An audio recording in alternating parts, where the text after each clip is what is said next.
Welcome back to the Cruise Dynasty Podcast. We are back at it again, doing what we do, talking about the fake stuff. Crap, man, what the fuck is up? You know, dude, we doing the same thing. It's Friday night. We're having a good time. I've been waiting to talk this fantasy all damn day. We got old Slim Easy in the house tonight, the RB Whisperer. What's going on? What up, man? Good to be here. Thanks for having me on again. It's good to see you guys. I'm ready for some football to start, man. God, Hell yeah. I'm about to start watching a real football. I watched, on the side note, American Underdog. Have y'all seen that? The Kurt Warner story? No. I know what you talk about, though. Great. It's a great movie, man. I didn't realize, like, I kind of knew about it, but it's a must-see. You mean how he went from bagging groceries to winning Super Bowls? In 2 years. What? I know, that 2 shit years. is crazy. Yeah, man. So, They told him. Yeah, go ahead. Sorry, we ain't gonna talk about it. Nah, you're good. You know, we got Ian on, so when Ian's on, you know, we talking some motherfucking running back. That's right. Go ahead. RB Whisperer in the building, and let's say me and Kraft, we kind of just doing our thing right now, just looking at numbers and shit, because that's not what we usually do. But me and Kraft been fucking breaking it down, looking at all kinds of numbers as it pertains to dynasty, redraft, whatever, you know. Kraft, what you got to say about it? I mean, I don't know any other way to break it down besides breaking these numbers and showing everybody that these RBs are still alive and well. And every time you hear one of these dynasty folks or any of these other folks talking wide receivers are king, you shut that shit down. You say no. RB is still king. RB is king. The night. Right. I'm with you.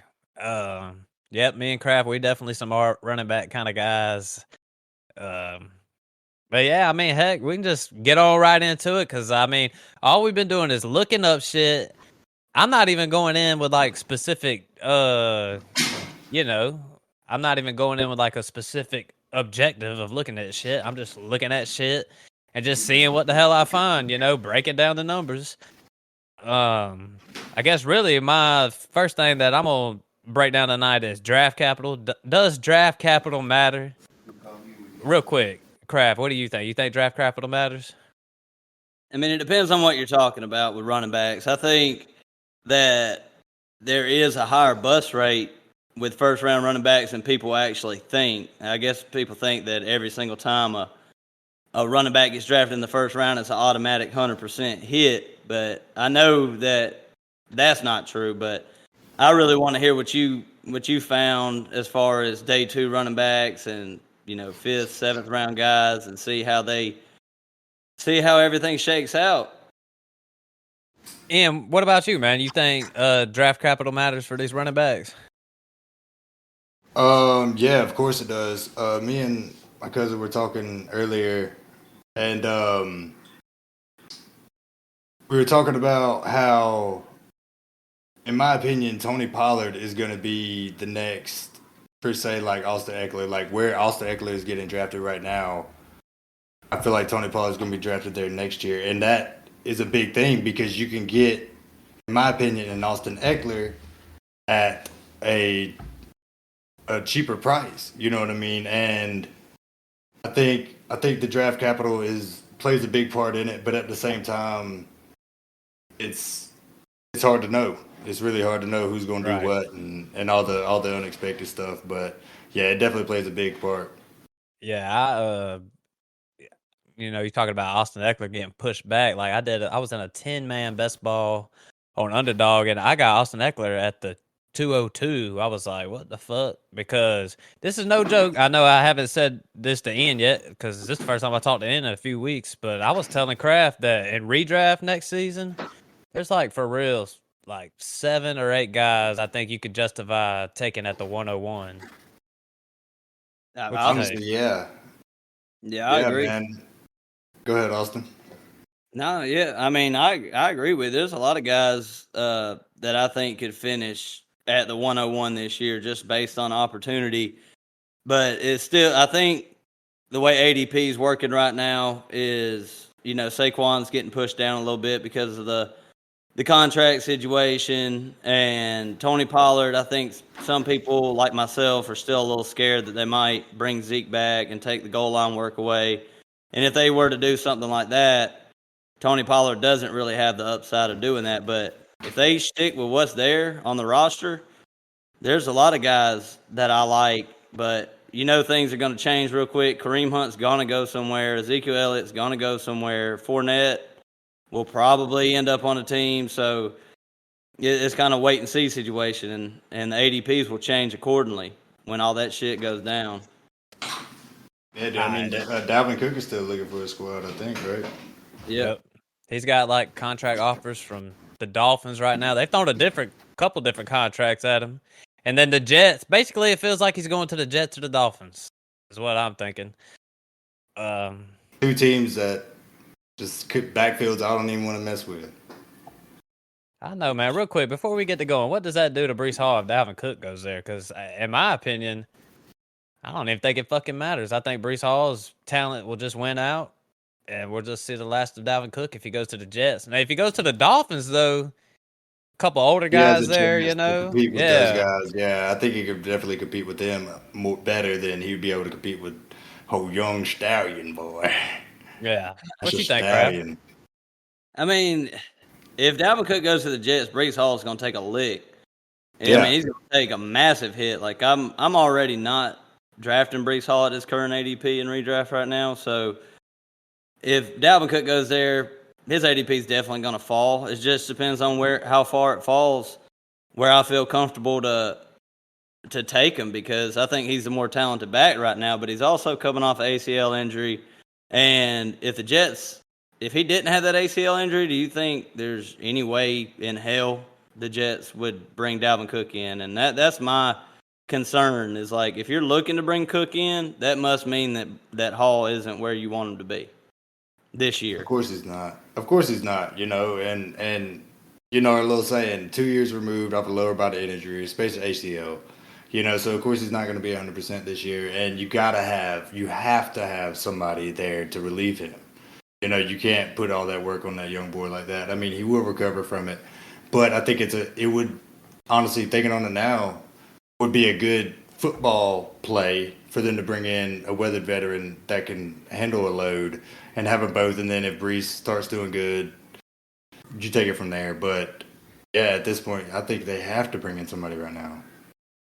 Yeah, I remember in the last episode, or a couple episodes ago, I'm not sure, but I told Matt that in redraft, I'd take Najee over Breece Hall, and I think Matt said that was a hot take. Is that a hot take, Ian, or is that just, I mean, is that normal? I don't know about how everybody else looks at it, but I just can give you my opinion. I think that's normal. I mean, at this point, I mean, and also we're talking Dynasty right here, so. We're not in Dynasty. I'm not taking Najee over Breece Hall in Dynasty. Okay. So, redraft, yeah. I mean, yeah. I think I'd take Najee just because it's the guaranteed. In Dynasty, you want Breece Hall because there's a good chance he's gonna. Yeah, for sure. But yeah, I think redraft. It's close now. It's close, but yeah. For next season, my thing is, I see it as, Breece Hall's got the ACLs. To me, if you're drafting Breece Hall, you're kind of really hoping he's just better in the back half of the season anyways. That front half of the season, I'm not really expecting too much. That's why I think they're bringing in Dalvin Cook. Although, I mean, to me, the Jets, they got a lot of bodies up there. Like, they just drafted Abanikanda. Is Michael Carter still up there? Yeah. Zonovan Knight. I don't think he's going to the Jets. Yeah, so really. I don't know. To me, it's like Aaron Rodgers is there. They're going for it. Yada yada. Let's bring in Cook. Why not? He's on the market. That's what it feels like to me. But dude, what if he goes to Vegas and they get rid of Josh Jacobs and send him out somewhere? That'd be, I don't know. I'm just starting conspiracy theories here. Shoot, my thing was like, because I just did a big old trade. It was really for Travis Kelce, but in that deal, I got Dalvin Cook. It was just a big old package thing, and I was like saying, Dalvin Cook, I hope he goes to the Broncos or Cowboys. Yeah. You know what I'm saying? Like if he went to Dallas, Yeah. I'd be all in on that. But No, I wouldn't be because he'd be in the committee for sure there. He'd be in the committee at Denver, but I think he could win. I mean, Javonte's supposed to be healthy as much as I don't know how. When players say they're going to be healthy, J.K. Dobbins did the same thing last year, said he was going to be ready, but the coaching staff is the one who makes the decision. So, I mean, I really think with the Cook situation and all the other free agents out there that there's going to be injuries in training camp. He's probably just trying to skip training camp, so he ain't got to deal with that bullshit. yeah, And once some injuries go down, then a lot of other teams are going to be involved. Oh yeah, a lot of stuff's gonna change between now and then. all right. So bear with me for a sec, fellas, because first thing that I really wanted to drop tonight was like we were talking about draft capital, and so basically I was just kind of developing a theory. You know, the NFL they just keep on devaluing the running back position. Like they just keep on and keep on and keep on. You know what I'm saying? Like, obviously there isn't many running backs going in the first round these days, and really it seemed like there's like I guess this past draft, you could. I was doing a bunch of rookie work with Kraft, and I was thinking this was going to be a draft class with a lot of rookies, and they were going to be going in the second and third round, and really, none of that shit happened. All these rookies got pushed back farther in the draft. So I just started thinking, I was like, if the NFL is really devaluing all these running backs, when do us fantasy people catch on to that? And we should just start adjusting our expectations for these running backs too. So I was just kind of running through that theory. I was just thinking, maybe we shouldn't be too concerned with these day 3 running backs as much. But Big but. I looked at the motherfucking numbers and I'll be damned. Draft capital, if it fucking matters big time. And the only thing I can say is maybe we look 4 or 5 years from now and maybe we get a running back class that, because, damn, these guys right here, like all these guys like Chubb, Cook, Eckler, like these guys are still rolling. You know what I'm saying? So it's like we really need a class of running backs to come and help refill it all. You know what I'm saying? Oh yeah, Well, we need some new blood, some fresh blood. What you got, Ian? and we got a lot of fresh blood this draft, guys. They all went places we didn't think they were gonna go. Sharp Day went there. Kenneth Walker, you're like, what the heck? You know what I mean? Before they traded DeAndre Swift, when Jahmyr Gibbs, you're like, what's going on? And Tank Bigsby going there, Spear going back up Henry, like all these running backs, and it just, to me, I don't think it's getting devalued. I think it's getting transitioned. They're definitely not getting paid as much. In that sense, it is definitely getting devalued. But when it comes to a fantasy standpoint, we were kind of talking about this earlier, and I'll touch on it more later. But your multi-position running backs are higher value than your, say, traditional running backs, and that's players in general. When it comes to quarterbacks, wide receivers, whatever, you're going to value that player high because you're getting a 2-for-1. And when you add these really good rookies to these teams, and you're like, now it's a committee. What's going to happen? It really kind of throws a loop. So I think we got a lot of good running backs. They just went places that we weren't sure about. So I'm excited to see what the future holds in that sense. Yeah. So look, I was definitely high on a lot of these running backs, but then the guys who I was high on, they're going in like the 6th and 7th round and going undrafted. So real quick, I went back 7 seasons. I could have went back more, but my little girl wouldn't let me go back more. She wanted to sit in my lap and shit. I'm like, golly, can't you see I'm fucking crunching the numbers? But anyway. You didn't say that. You said, hey, baby girl, let me give you a kiss. I love you. Right. So basically like this, I was just going through top 24 running backs, right? In 2022, 8 of them were first rounders, 11 of them were day 2 guys, which is second and third round. In 2021, 6 of them were first rounders, in second and third rounders, there were 15 of them in the top 24. So then in 2020, in the first round, there was 4 that finished in the top 24. Day 2 guys, 14. I could go on for days just like that, year after year after year. So basically, just off the top of my head, when I was looking at this shit, I was like, damn, it is crucial you at least get some day 2 draft capital. You got to go in that second or the third round. Because these fourth guys, I mean, there's these outliers, right? Like Aaron Jones, he shows up in the top 24 multiple seasons. He was a 5th round draft pick. 7th, You got 5th round, yeah. Yep. You got fucking Austin Eckler right here, who's the biggest outlier on the fucking planet. The dude's an undrafted guy, and he's finishing in the top. I mean, 1. He's number 1 in some seasons, so it's like those motherfuckers are outliers. So, but with that said, these second and third round guys, like you gotta get that day 2 draft capital no matter what. Yeah, dude. I mean, go ahead, Austin. What's the guys that went day 2? So you got A-Chain, Tank Bigsby, like Kendra Miller, Charbonnet. These are the guys this year, right? I mean, I'm sure we're missing some. That was mostly second round. I was. You might be right about that, but I was kind of thinking Tank Bigsby was a 4th round guy. Is that not true? He was a 3rd rounder. He was okay. No, he was second or third. I know that he definitely wasn't 4th. I think he was in the late second. And right. But like Ian touched on earlier, all these guys went to backup situations. So the situation, I mean, it's just not clear right now. I mean, even Derrick Henry, when he was drafted, he was behind DeMarco Murray, and everybody was just waiting for his breakout, and then 2 or 3 years in, it finally happened.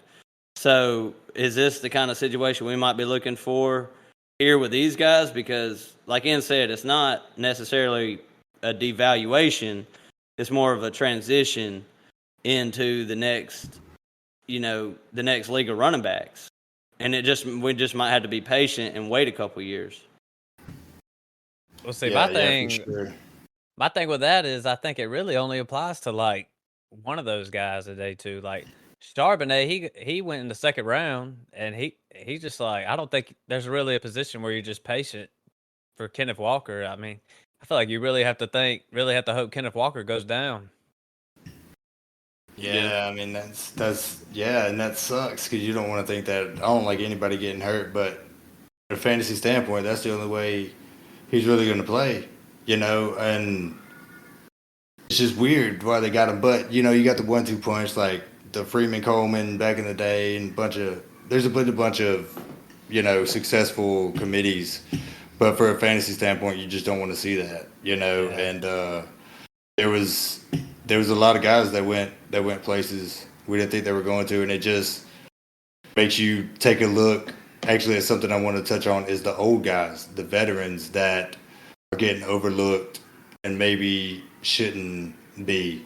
You know what I mean? So much like Derrick Henry still produces at a high level after I think this is going to be his 8th year coming in. Samaje Perine another one. He's not as on the top, but he's one of these veterans that kind of get overlooked. And I think it's time for some of the older guys to nut up or shut up, man. Because these young guys are coming in, and these running back positions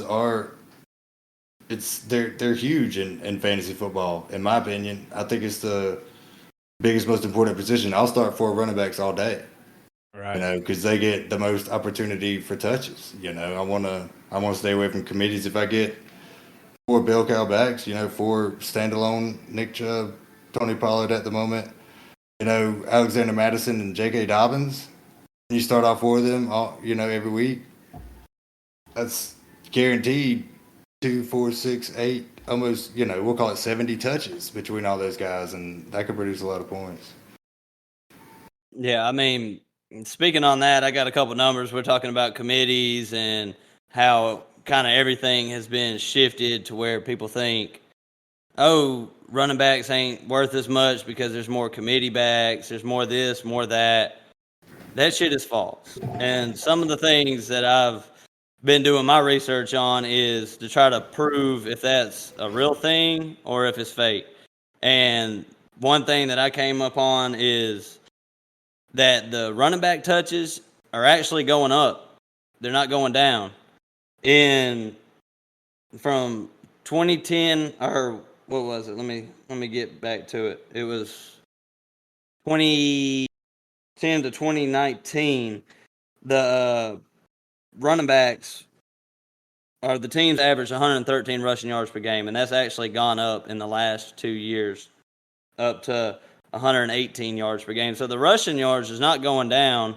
Running backs are still getting used, and it's going to be it's a trend that continues, because if you watch football, Matt, all these teams are shifting to a cover 2 shell defense with 2 deep safeties, trying to limit the big play. And what are teams doing to combat that? They're running the football more and more and more. The passing yards have gone down in the last 10 years.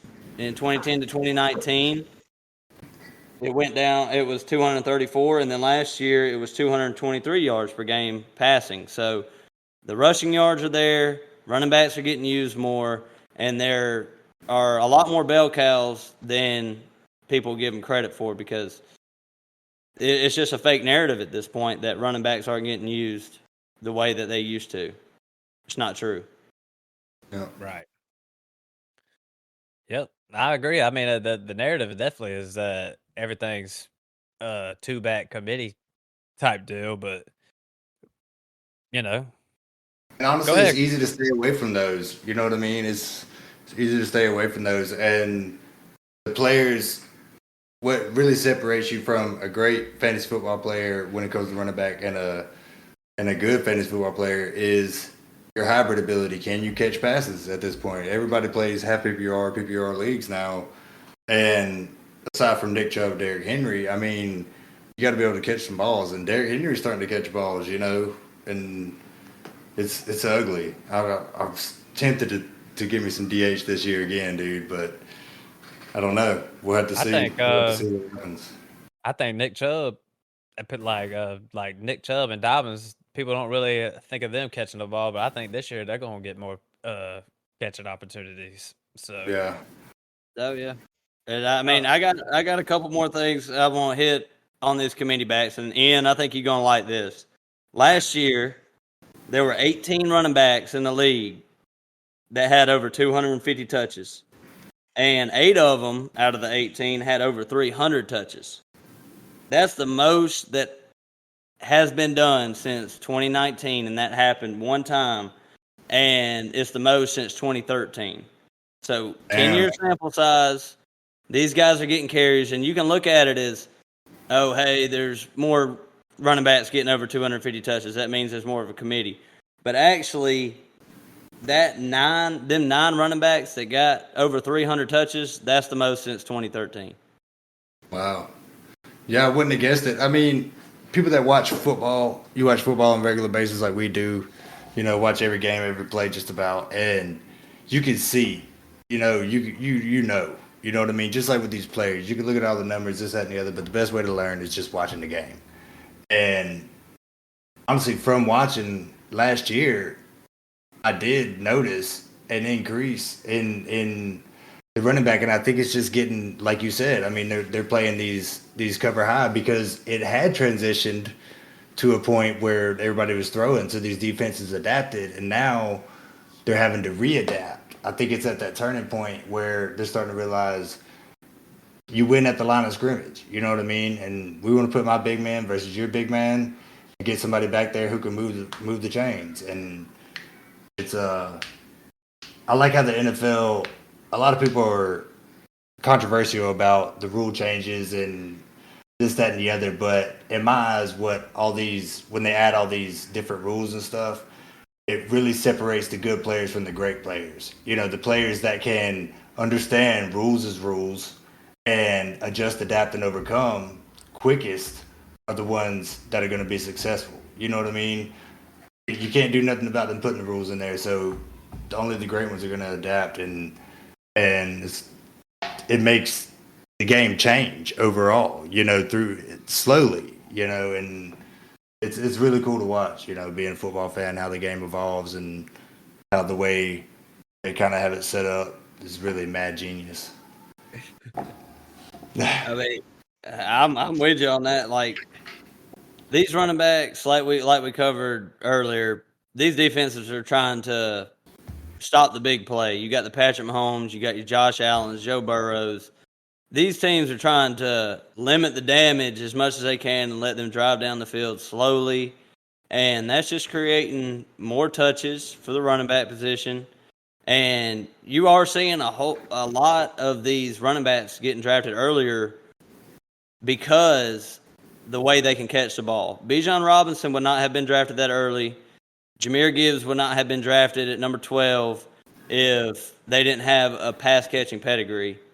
And that's the thing that sets them apart from everybody else. It's like if you can get the goal line work like Eckler, you can catch the passes. Like you said, you're multi-positional. You can be a running back. You can play in the slot. Christian McCaffrey. These are the guys that get paid.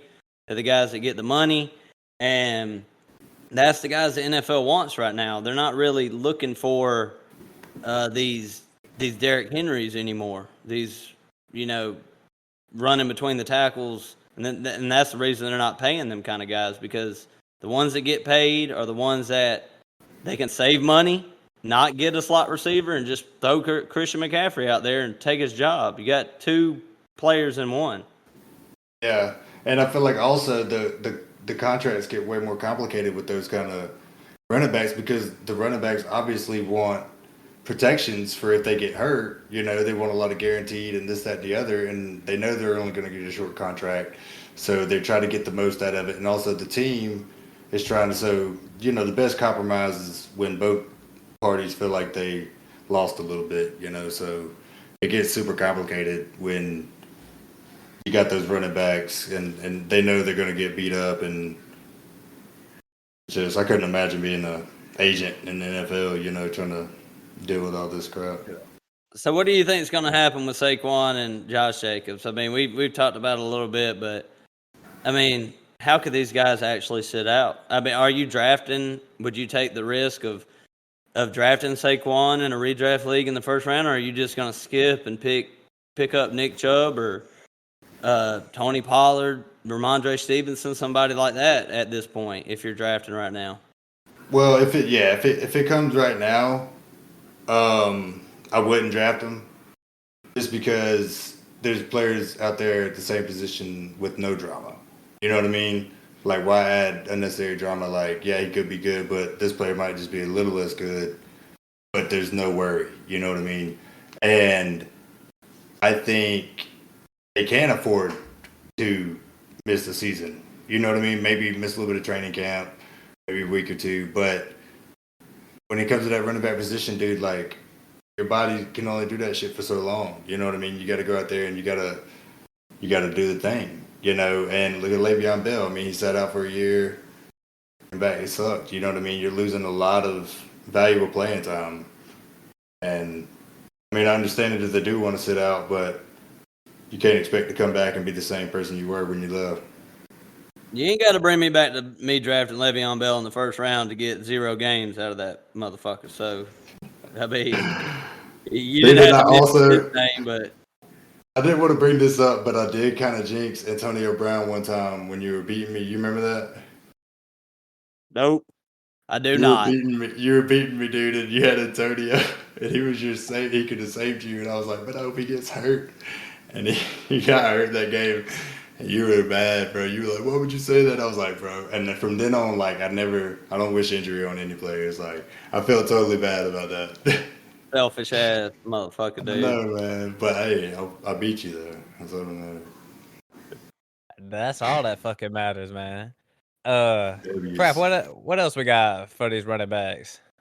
Man, I got a little redraft stuff that I was looking up.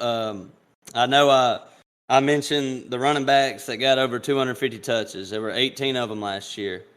And I tried to correlate the touches with the fantasy finishes. So out of the 18 players who had 250 touches, 17 out of 18 of them finished in the top 18 running backs. So my take on this is that when you get on Twitter, when you get on Twitter and you look at shit and they talk about efficiency, fuck that. Opportunity. Because there was only one player who did not get 250 touches who finished in the top 18, and that was Tony Pollard. And the reason is he had 9.5 yards per catch and 5.2 yards per carry. He was explosive as hell.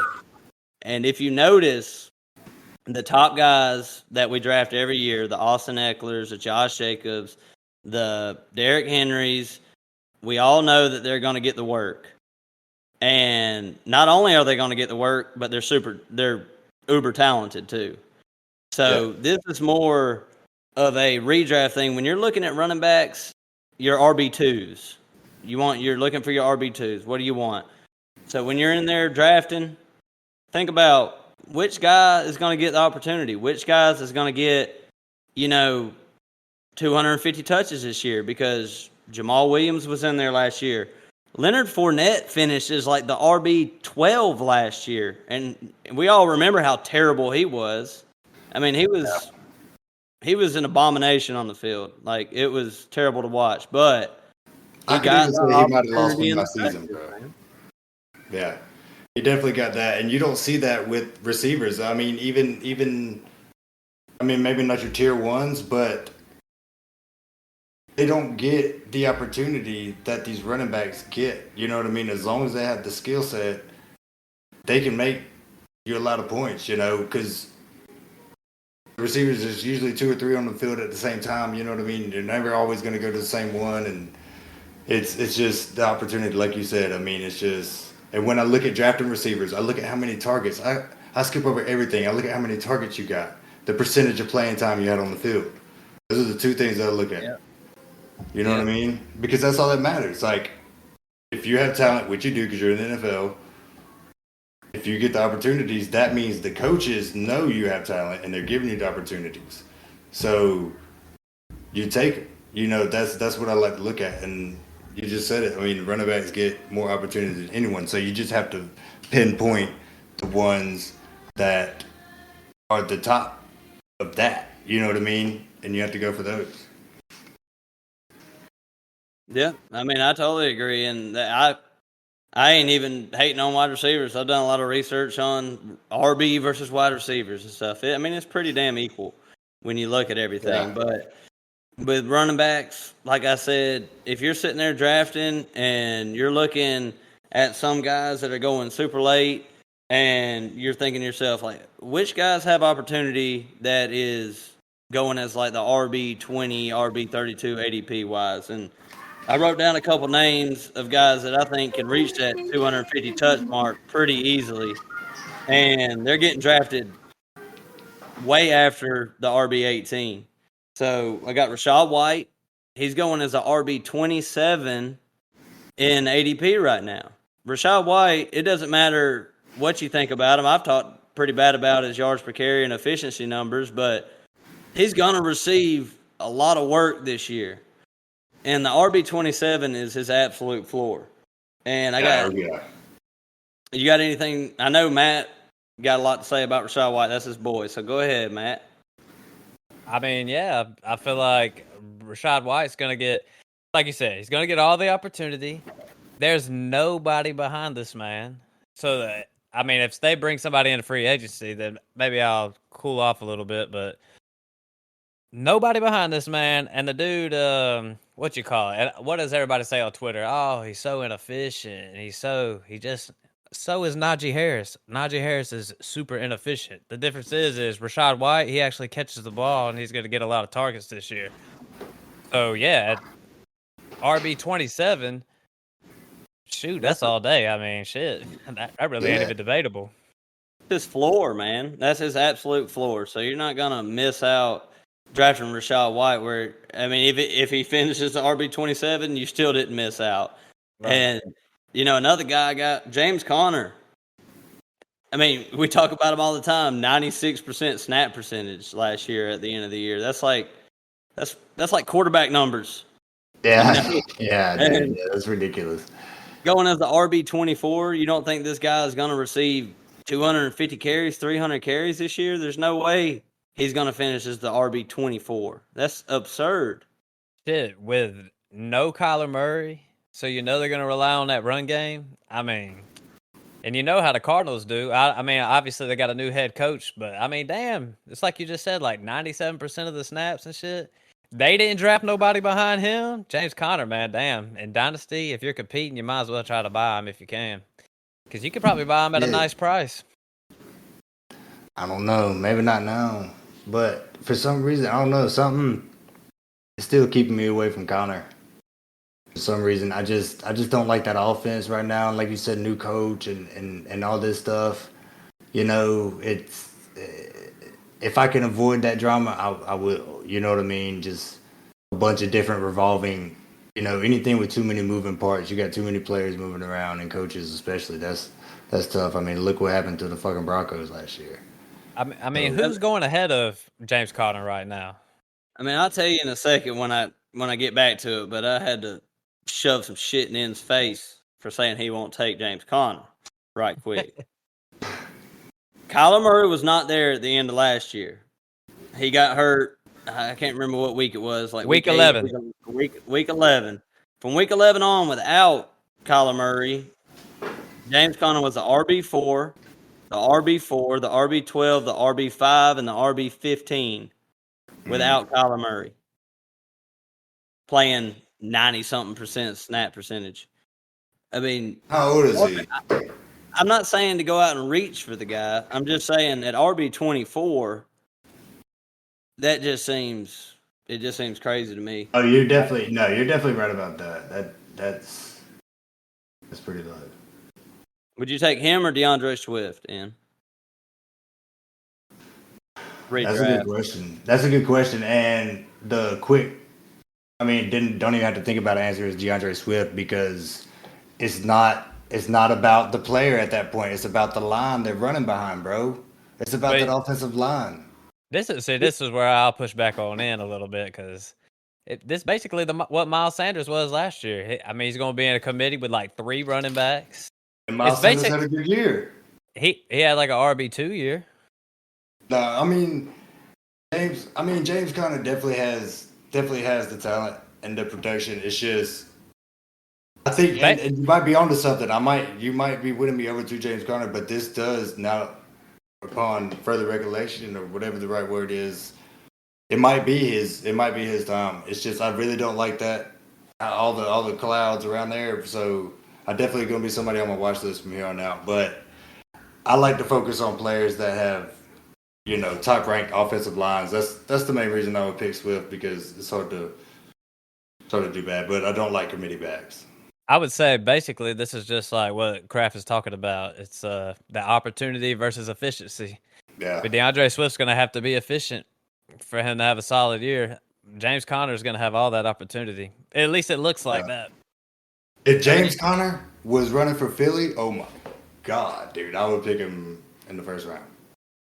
I mean, if you go back, we were talking about 250 touches. This is what you're trying to get a mid-range RB2. Trying to get to 250 touches, which averages out to about 14, 15 carries a game. Is DeAndre Swift going to get 14 or 15 carries a game? 14 or 15 touches a game. Right. I'm not really that confident if Rashad Penny stays healthy. I've really been getting Rashad Penny really late in drafts and skipping on DeAndre Swift altogether.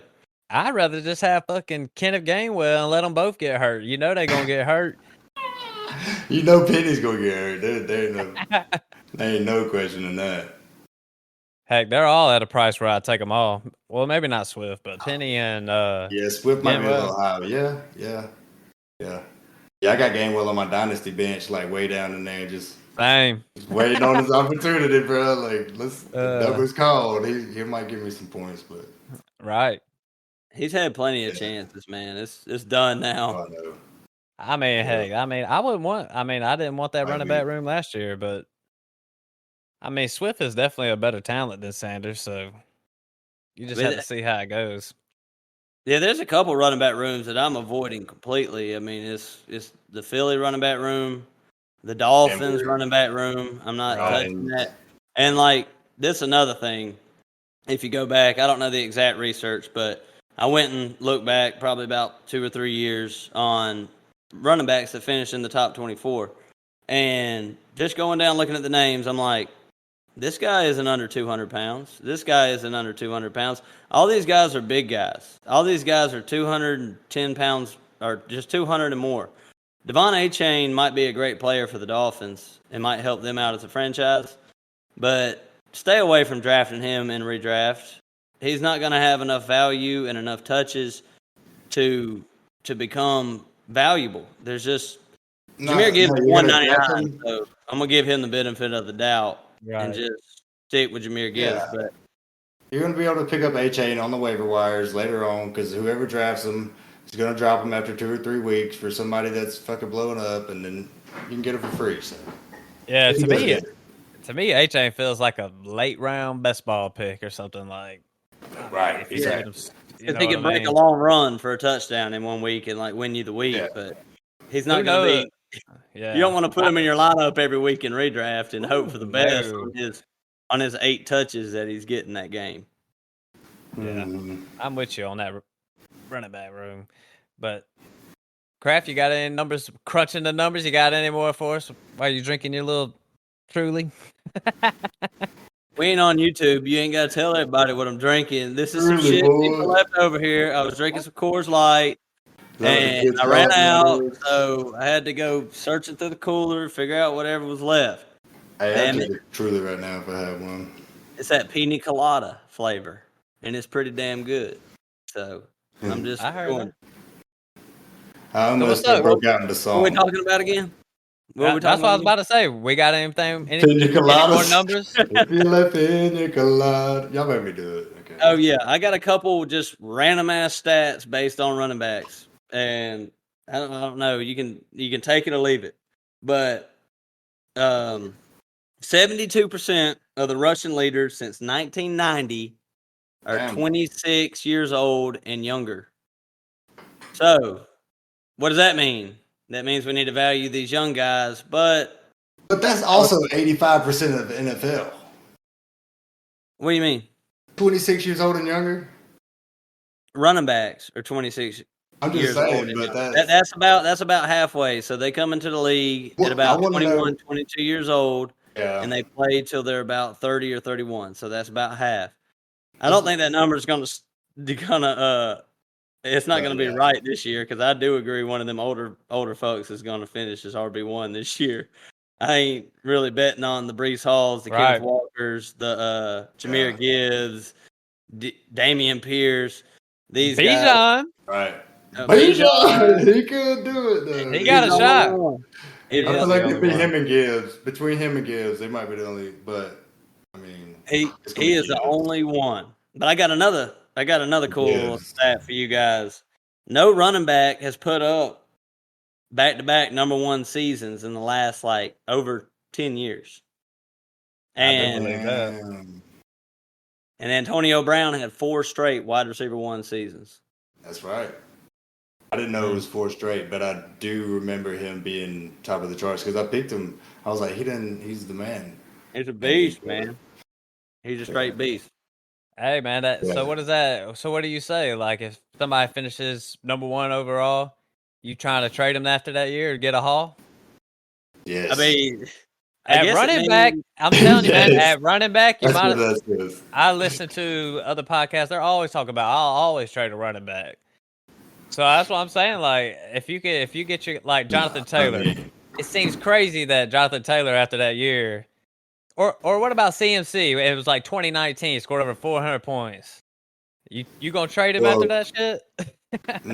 No, because it's Christian McCaffrey. He is not. You can't. That's what I'm saying. Christian McCaffrey is in a league of his own, is what I'm trying to say. Like you never. He's an untradeable. But Derrick Henry also has had 2 or 3. 2,000-yard seasons. I think he's got 2 yard. Nope.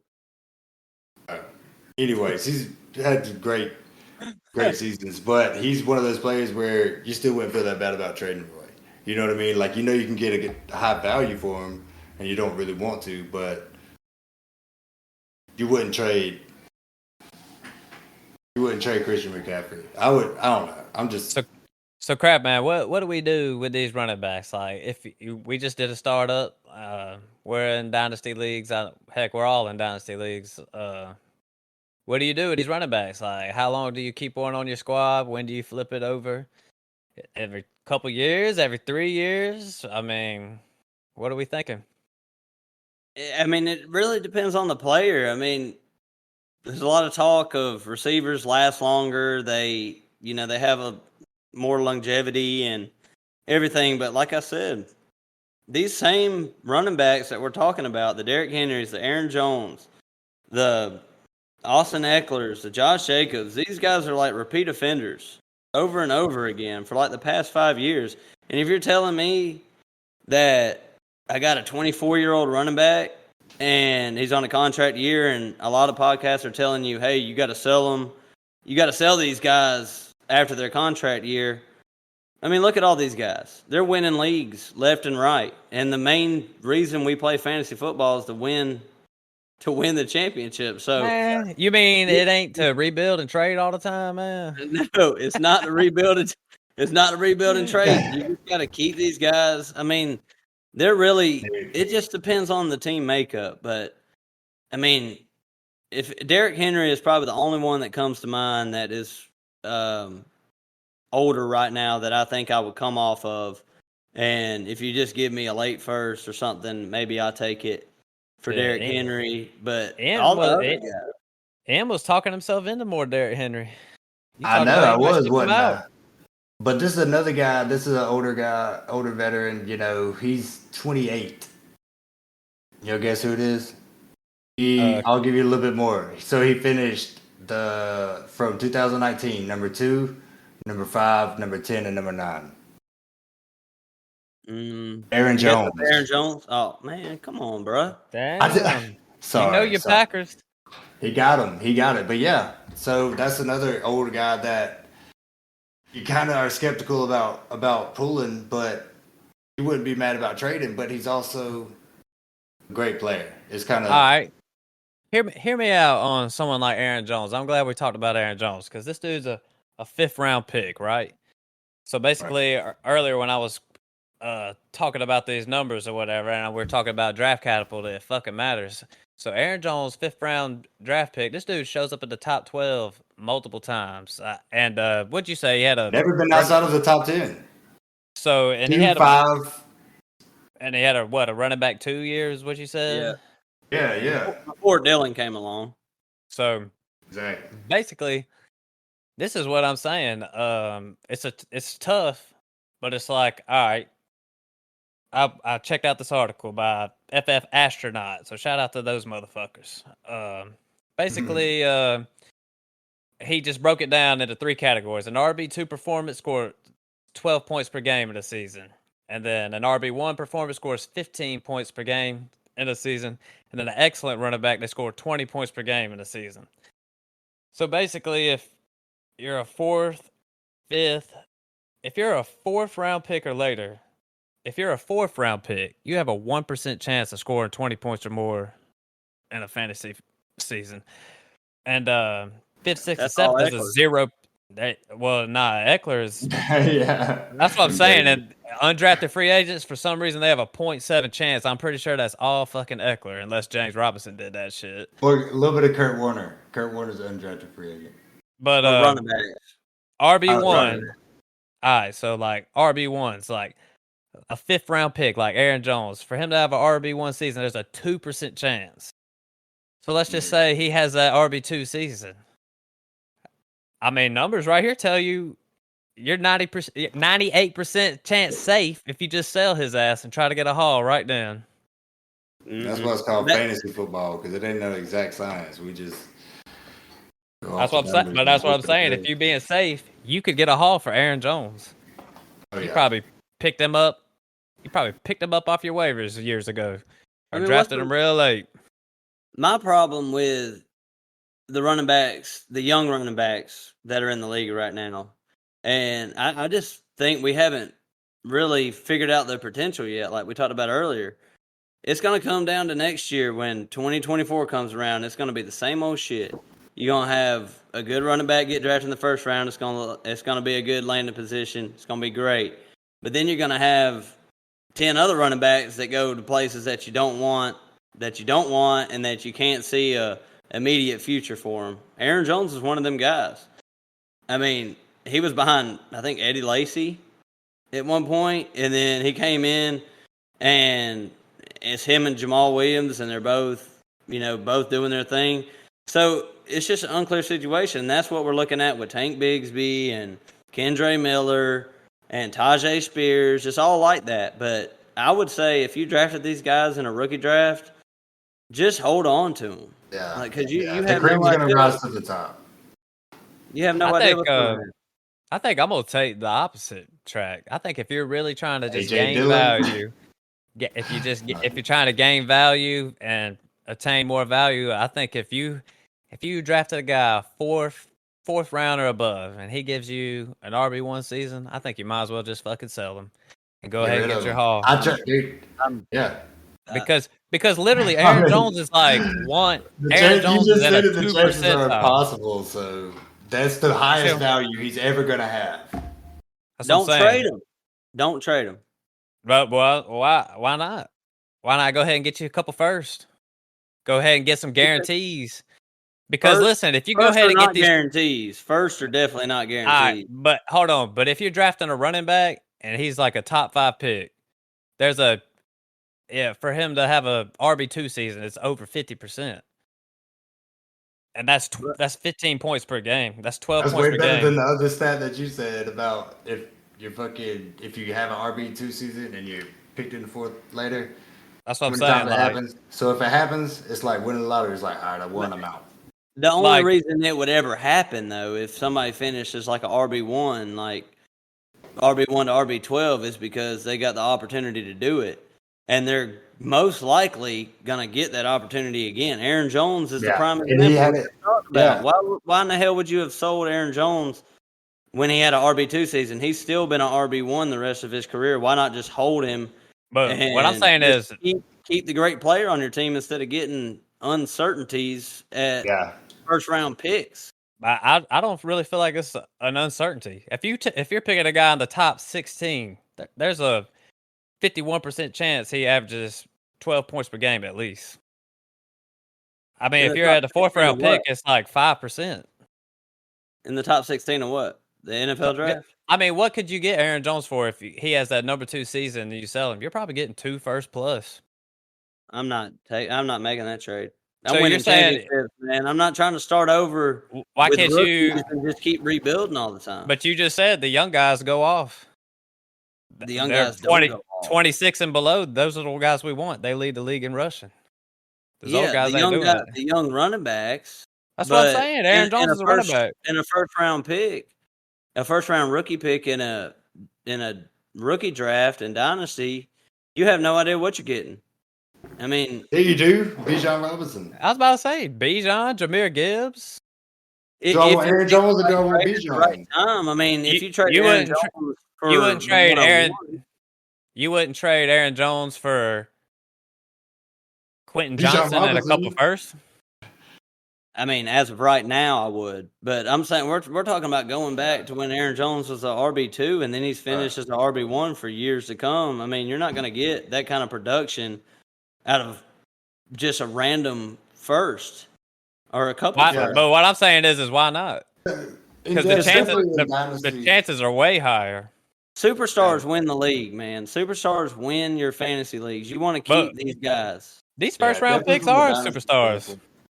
You don't want to get rid of them as soon as they have their best game. You don't want to get rid of them from a dynasty standpoint. But I was just thinking more of a redraft, because I drafted Aaron Jones, Joe Mixon the year they both had their breakouts. You know what I mean? Had Eckler last year. Drafted him. And then, I don't know, it's just something weird. I really don't want to do it again, if they had, a good year. So I kind of don't redraft them. But if it's on a dynasty team, that's one thing. There's no way, I mean, if this guy just gave me, Josh Jacobs, you know what I mean? He just gave me, top-tier performance. I really don't want to get rid of him. Whereas where I drafted him at was 5th round. Later than that, I seventh mean, round. don't get me wrong. I'm not saying I'm not high. I think Aaron Jones is gonna have a good year this year. But what I'm saying is, if you want a really optimal, I mean, top running 10. backs. That's what I'm saying. Like, I don't understand why not even entertain it. The dude's an RB2. You can get 2 first round plus. I mean, that seems automatic almost. Yeah, as of right now, I would definitely sell Aaron Jones for that. But I'm talking about in their prime of their careers. Like you're never gonna win. You're never gonna win a fantasy championship by after Christian McCaffrey had his blockbuster year. You sit there and trade Christian McCaffrey for a couple firsts and see what happens. You're just because rookies don't. But Rookie hold running on. backs can perform. That's way different. Christian McCaffrey's a first round pick. I'm talking about a 5th round guy. It don't. I'm talking about a guy who's sitting behind. But I feel like the numbers it does matter. 2%, 2% chance. Christian McCaffrey's in the 50. I mean, he's got like a over 55% chance to do this shit. You wouldn't trade Aaron Jones for guys like McCaffrey and Barkley who are going in the first round? Of course I would. Of course I would. I'm saying that it doesn't matter after the fact. After they've done shown, if Aaron Jones is a 5th round pick and he puts an RB2 year up, it does. Their draft capital's out the fucking window at that point. Like Austin Eckler's draft capital is out the fucking window at this point. Well, obviously, I'm with you on that. I mean, but that's another thing. Like Austin Eckler, if you sold him, you lost that trade. No doubt about it. Let me ask this. At 28, if Aaron Jones has a blow up year this year, do you get rid of him now at 28? No. With AJ Dillon. At 28, yes. I'm gonna try to. Yeah. I'm gonna try to shop him then, but I mean, there's a lot of stuff going around, like saying sell Garrett Wilson and Chris Olave and people like that. It's like, why would you do that? You know, how about just hang on to him on your team and see if he's the next Justin Jefferson or Jamar Chase, because they've shown that potential in their rookie year. But my pushback with Matt is like, them first round picks are great. They'll keep your dynasty league. You'll be in the top. You know, you'll be relevant for a while, but you're never going to win a championship if you just keep selling these great guys. Right. After they're you got to be patient, man. At running back, though. At running back, we just talked about how these Nick Chubbs, these Ecklers, these Josh Jacobs, Christian McCaffrey, Saquon, Ezekiel Elliott, they've all been top 10 running backs. They have a shorter life than the wide receivers. Yeah. But you don't, yeah. I mean, I'm sitting here trying to look at another example, try to throw out another example. There is no other example because Aaron Jones is just one. There's only 9 bell cow backs in the league. So if you have here's one like James White, dude finished as the RB11. He was a 4th round pick. He goes up to RB11. You're trading his ass. There's no way you're gonna hold on to him. Yeah, but when you're watching James White, you understand that this guy's a 3rd down back. This is what you're going to get. Like, this is the peak season you're going to get. But if you're watching, you know, Aaron Jones or something like that, and everybody's saying sell at 28, it just depends on team construction. Of course, if you have Austin Eckler and you finish 10th in your 12-man league, then it's probably best to sell. But if you always sell these guys at their ceiling, you're not going to get the rest of their career.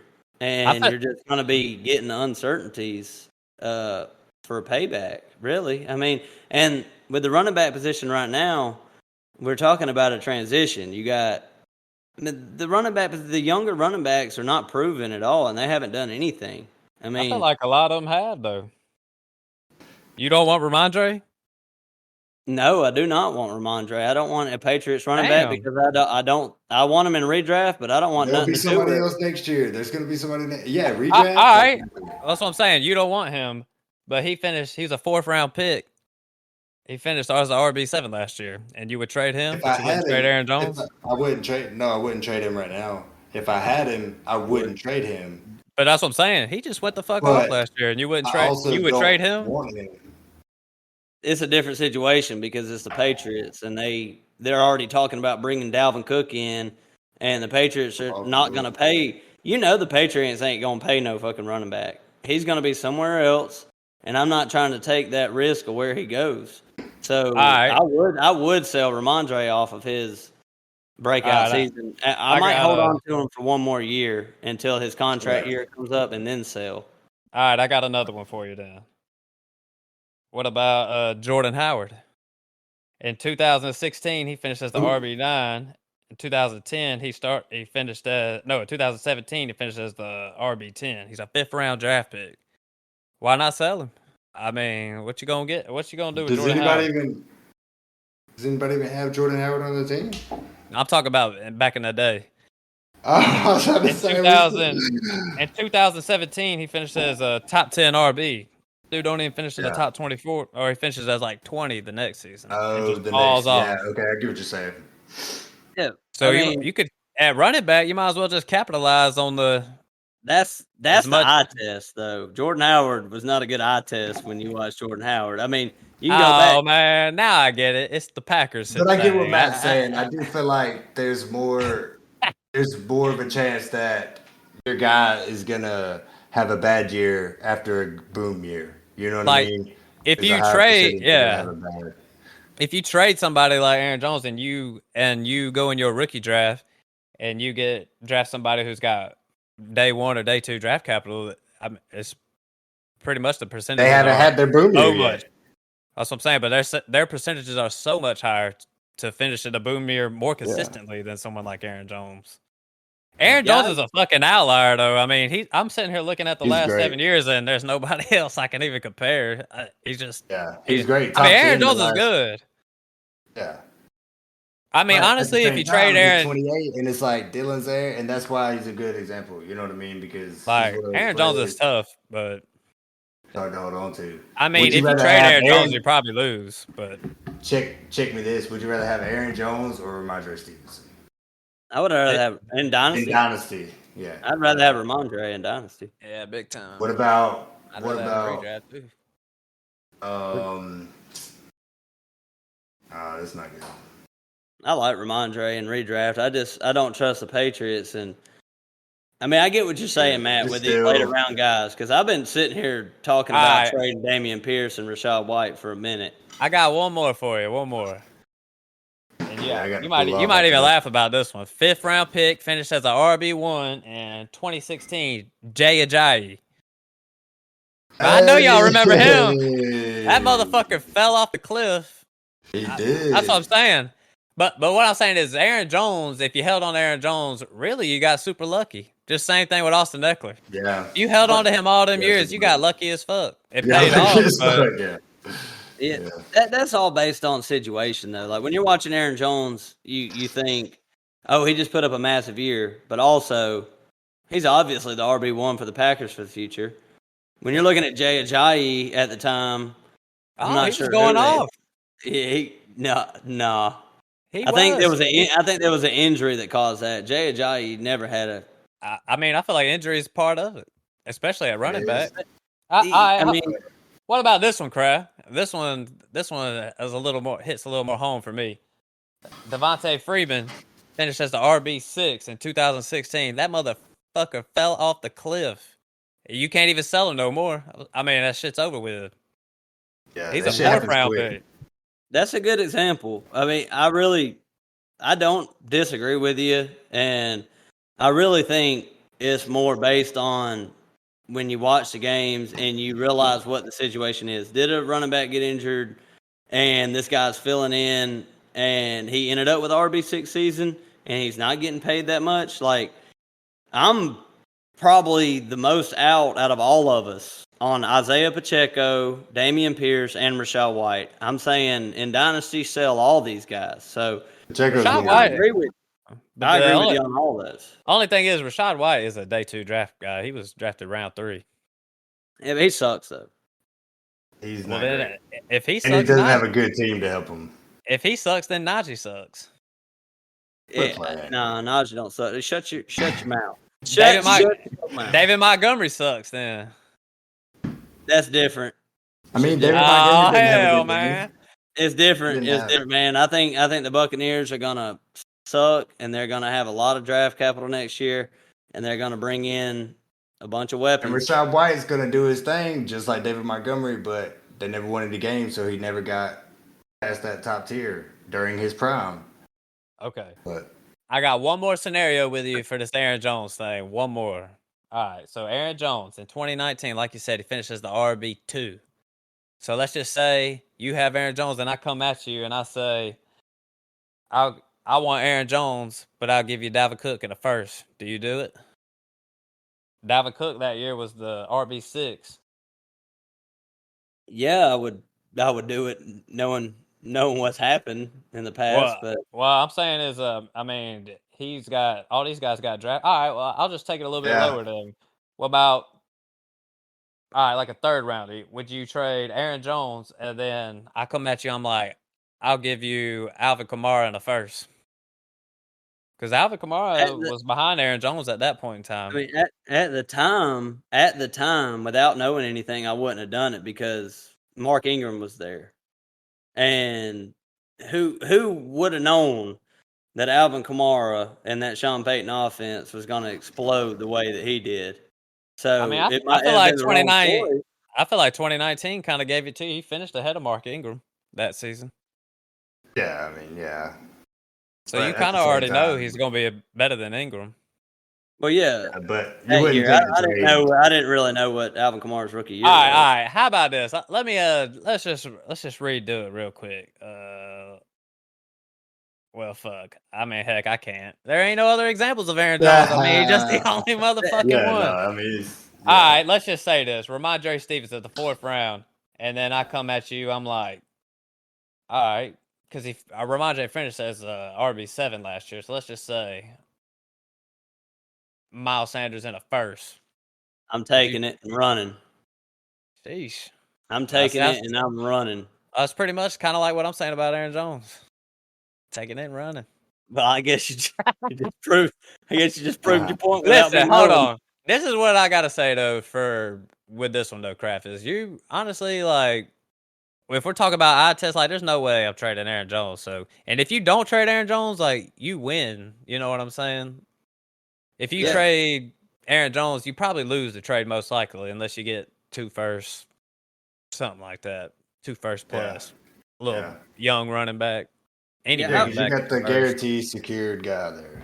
Right. I mean, I would say like Aaron Jones at this point, like when we were talking about 2019 when he was the RB2, it's equivalent to where Saquon is right now. Aaron Jones has been an RB1 for years and years. Saquon, when he plays, he's probably going to be an RB1. He's reaching that 26-year-old range, or he is 26. So, as a Saquon owner right now, would you trade Saquon, say I gave you Damian Pierce in a first? I see. I just wouldn't tear down that far. That's like a huge teardrop. What about Saquon? I give you Jahmyr Gibbs in a second. Give me Jahmyr Gibbs in a first.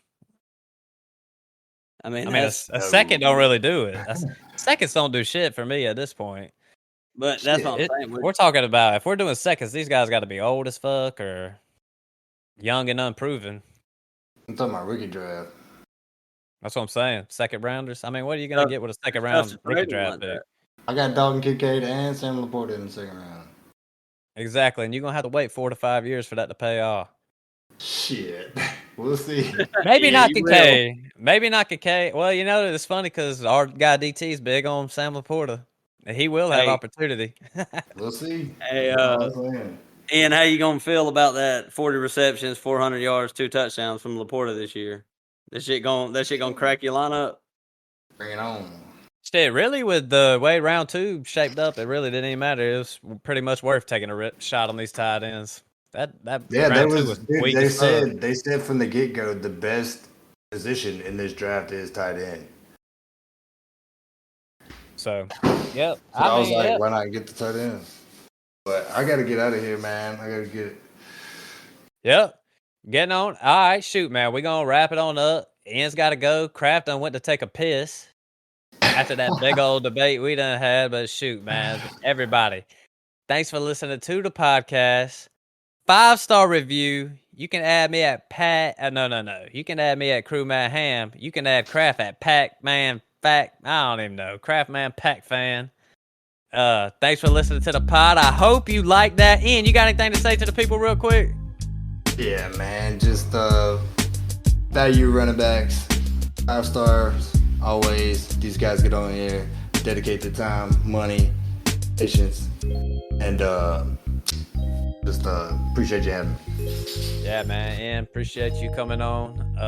But yeah, with that said, Craftman, I know he would say peace right now, but we out. Peace.